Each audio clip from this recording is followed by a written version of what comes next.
we are exposing them to every aspect of manufacturing personal care products. They're starting in the research and development department, learning about ingredients, how they are safe for the environment, or in some cases not safe for the environment, how we respond to that, like with the polyethylene beads. We're teaching them how the ingredients are used in personal care products, how to affect the feel and look of products using these ingredients and techniques in the lab.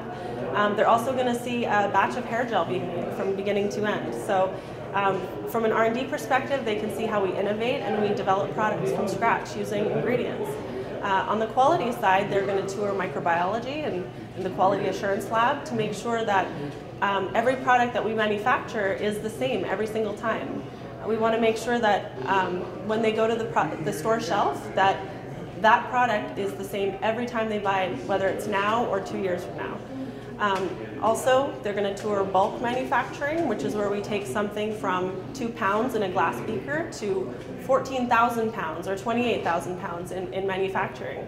Then that bulk is transferred to the filling department, which is another area they'll see today, where the bulk is put into bottles, the labels are applied, and the products are sent to the stores where we buy them. So hopefully the kids will see that chemistry is everywhere. We have formulation chemists in R&D, we have quality chemists in our quality lab, and then we have process chemists, and all of it uses different principles of chemistry, and something that we've taken years to master and build. We are a $120 million company. We have 4 manufacturing facilities, 1 here in California, 2 in Ohio, and 1 in Indiana. We employ over 900 Americans. My employees are extremely passionate about this program. You Be the Chemist has been a great morale builder for us here at Paklab. It's really helped our employees to feel good about what they do and showcase their talents to kids in hopes of getting people to follow in their footsteps. What we want to do is inspire kids, specifically around chemistry. We want them to get a sense of the importance of U.S. manufacturing, and we want them to be exposed to job opportunities that they might not otherwise see in their childhood. The products that we make here every day at Paklab get shipped around the world, and we're very proud of that, and our employees are proud of it. And giving kids the opportunity to see what types of jobs are available to them, what types of exciting and unique opportunities are here in the world, are experiences that they may not otherwise have were it not for You Be the Chemist. Safety is essential, and safety comes first here at Paklab, and making sure that our employees and our visitors always are in a safe environment are what's most important to us. We also wanted the kids to have a really fun, interactive experience and to feel like they were a part of the Paklab team for the day. And so putting on their hair nets and safety goggles and their lab coats makes them feel like they're a Paklabber for the day. With our other facilities, we really feel like there are opportunities for us to engage students within those communities. We want to feel like we're continually involved in the communities that we serve.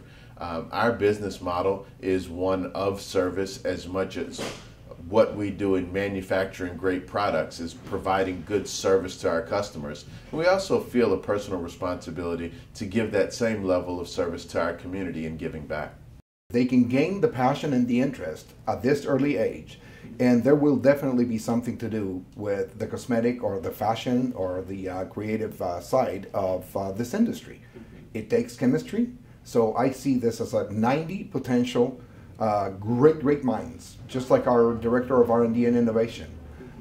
These children have to have a vision of what they can achieve, and I think the chemistry can take them there. When I was approached to be a contributor to the program, our board of directors got together, and I just talked about the program, and I basically asked them for a contribution. And I went home and I thought about it, and I said, no, we can't stop there. It's very easy for a company just to write a check and to say we're doing the right thing. And furthering my thoughts, we talked to the crew here, and all of our group got together and say, why don't we make everyone participate? Because this is helping the schools, and it's helping the local schools. Well, our workers right now, the entire employee force here, has children in those schools. The most that they could aspire is to go and work at the packaging line, I don't think so. I think that if the parents take the initiative and we all collect all of our recyclables, then they will all feel a part of saying, I am not working just to provide a elementary education for my children. I think that I can further the program, and at least one or two or 10 of those kids, we hope all of them will be chemists or involved in the industry. Everything takes chemistry. We just toured the plant, and we were showing them one of the machines that was wrapping the packaging in cellophane, just regular gift wrap. That we have an automated machine that does this. So they were mesmerized by the machine, and yet I stopped them and I said, now you know that roll of cellophane is there because it's a petroleum distillate. It's just everything is made by some kind of a molecular reaction or some kind of a fusion or some kind of a blending. You just cannot survive without color in your hair or without plastic or without or without glass. Everything has a background in chemistry, so the possibilities are endless. Our immense tanks, where we fill batches the size of a swimming pool, cannot be operated by just a regular operator. Things react differently in a beaker or in a big tank. So if your passion is not to create things in a beaker, but your passion is to control a huge reaction in a tank, just to make a shampoo, a cream, or a lotion, that's your job right there.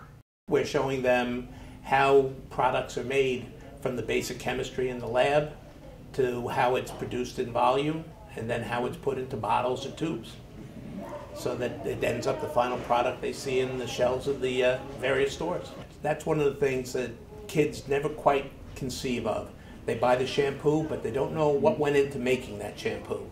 And you talk about all the other products that are made here, and they're excited about it because they use it every day. It's real to them. Now they understand how it comes to life.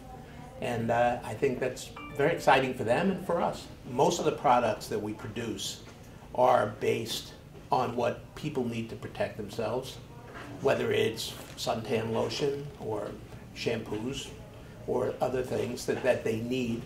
And the safeguards that we have between the products we use, the testing, the paperwork, how our waste is treated before it ever leaves the building to make sure that we're not putting anything into the ground that could be of any problem. This is all carefully worked through every single day because we want the product to be positive for everybody who uses it. We want it to be safe. We want people to have the benefits that they want from those type of products, and yet we want to be very aware of the ecology and what our products can do, and to make sure that they're safe in every way. And we have paperwork, and I'm sure the kids saw some of it when they walked around our whole water system to make sure the water that goes into the products are absolutely pure, and that the waste is treated before it ever is allowed to go into the ground. So I think they'll come out of it and believe that we're in an industry that's very positive.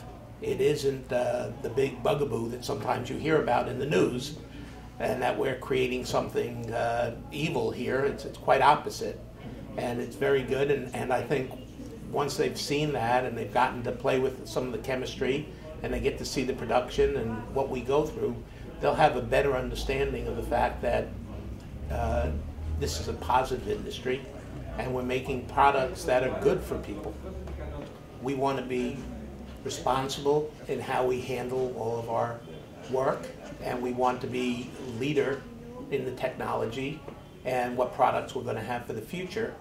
And you need these kind of facilities in order to be able to make that next step to become somebody who's designing responsibly for the future and not somebody who's mired in the past. There's a lot of things I'm expecting the students to get out of this. Is they one, to just be able to see science in action, because when you're in a classroom they can do labs and they can read out of a textbook and we can talk about things, but until they actually see how this really works in the world, they're not really going to have any kind of connection. So it's fun to get in the lab and do fun things, but if they don't see what it really means, they don't really learn anything. So I wanted them to be able to come in here and see, oh, wow, this is what acids and bases are and how it affects hair gels or some kind of shampoos and things that they have in their hand, so they can actually touch and feel actual science when they're at home. I sense a big feeling of kind of awe as to they're just kind of entranced with what they're seeing. So they're kind of just shocked. Like just still going out, and we started with the manufacturing. They were seeing a lot of the machinery and how just a typical bottle that they have crimped at the bottom that they've picked up 100 times in their life. They're like, oh, that's how it starts, and that's how they put the stuff in, and that's how they seal it. And then it going down the line and getting wrapped and things like that really is opening up their eyes to how things get into their house. So I think they're just kind of in awe of, wow, I never realized that this stuff happens. For me, the biggest benefit, I think, is for them to see the different opportunities that exist in the workforce. So they're seeing, you know, the executive team, and then they're seeing the chemists, and they're also seeing forklift drivers, and they're seeing people on the assembly line, and they're seeing the opportunities that would exist to them with an education and without. That's what I think is the reading between the lines for them, for this experience, is if they're setting their standards higher, they can have those more powerful, exciting jobs than the ones that probably did not have that same level of education. So that is what I'm really looking forward to them realizing. Because if they get that early in life, like 8th grade, then they're going to be able to say, oh, these next 4 years of high school will really shape how I can come out of high school, whether I'm educated and ready and mature and hardworking. That's what I really hope they get out of this. Using the materials that I have available to me that came from UB the Chemist, so there's a really good study guide that I actually use in some of my lessons because it's better than the textbook, where they just dive into the materials and can understand. There's a lot of graphics and visuals that help me as a teacher and help them as students, where they can actually see, okay, this is what it's really telling me and this is how I need to study, as opposed to just reading something and memorizing. There's a lot of interactive materials in there. And basically, my top students would be the ones competing, and we'll see who would be the best. And I think there's a lot of good ones out there, and I'm looking forward to doing it when it comes up. I plan on doing like little mini trials or mini competitions before, because I really feel like as soon as they see themselves ranked versus others, and like, oh wow, I didn't do very well, I got a 73%, and this kid got a 90%. And they feel like they're smarter than that kid, it gives them the competitive kick to really step it up. So in science, it's all about failing. So if I can introduce some little mini competitions for them to fail, they'll have much more success when they actually do the official competition. Put me in a situation that I couldn't even believe that this would have been available to me. So in the hair gel, just seeing them take water and oil and some other magical components, and they have a hair gel, I think that could change the course of a lot of students out there. Just basic stuff they know, and they're like, oh, that's what it's made of? And oh, that's what polyethylene is? They just making those connections, I think, is what makes teaching nice.